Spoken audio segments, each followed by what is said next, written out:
Does Milton Friedman really oppose all health and safety regulation? Let me try this one on him.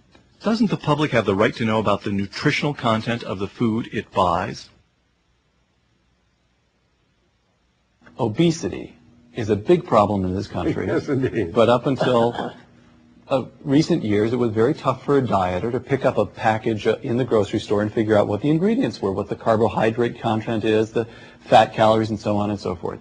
So the government imposes quite modest rules for posting the nutritional values on packages in the grocery store. Now you can pick and say, this has so much fat, this has less fat, I'll buy this. Now isn't that a modest and completely acceptable government intervention? But let's keep going. All right. And the government also prevents useful information from being passed on. Let me give you the simplest example. All right. Aspirin.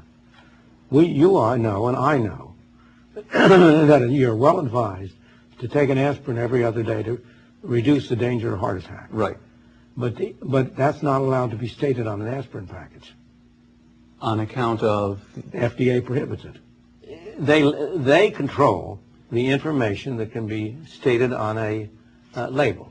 Right. Now, there are some libertarian manufacturers of drugs who have proposed, who have tried to push through the idea that they can put on their thing, this is what the FDA says and this is what we say. Choose.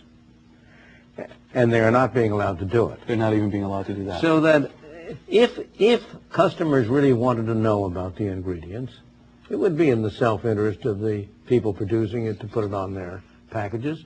Those packages that had the ingredients on it would be more attractive to consumers than those that didn't. But now, it's always a mystery to me why people think that some experts in a Washington office who don't know you, don't know me, don't know our children, know better than you and I do what we want to have on our packages and what we want our children to know. Once again, on balance, get rid of the FDA. Absolutely. Get rid of these government regulations. Absolutely. The FDA initially had the requirement to assure the safety, but not the efficacy, of the drugs that they approved.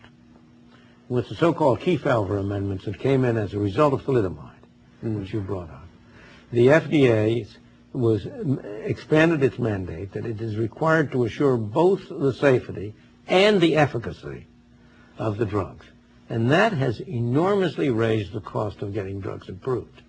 I see. And if you wanted to have a halfway house, you could go back to the earlier standard where the FDA had to certify the safety, but did not have to express a judgment on the efficacy. The FDA simply ensures that pharmaceutical companies live up to the old dictum, first do no harm. Right. This pill may not change your life, but it won't hurt you. Right. Therefore, it may be marketed. Yeah. Okay. Now, let me move to another case, and this one I think is pretty tough. No, for a libertarian. All right? So you're allowed to take a deep breath before I hit you with this one if you want to. Civil rights.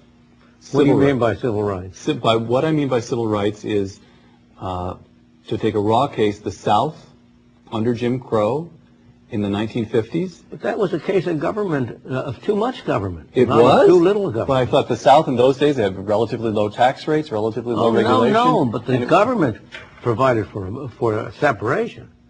It was the government that enforced separate areas for blacks and whites. It was the government that enforced the law that the blacks had to sit at the back of buses. Those were all government laws.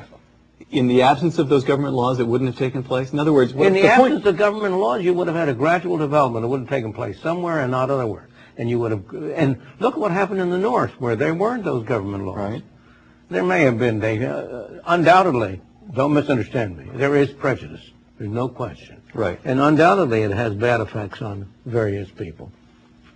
But in the absence of the laws in the South, it would have broken down much faster and much earlier. That's if you could cite any case for libertarianism, that's it. All right.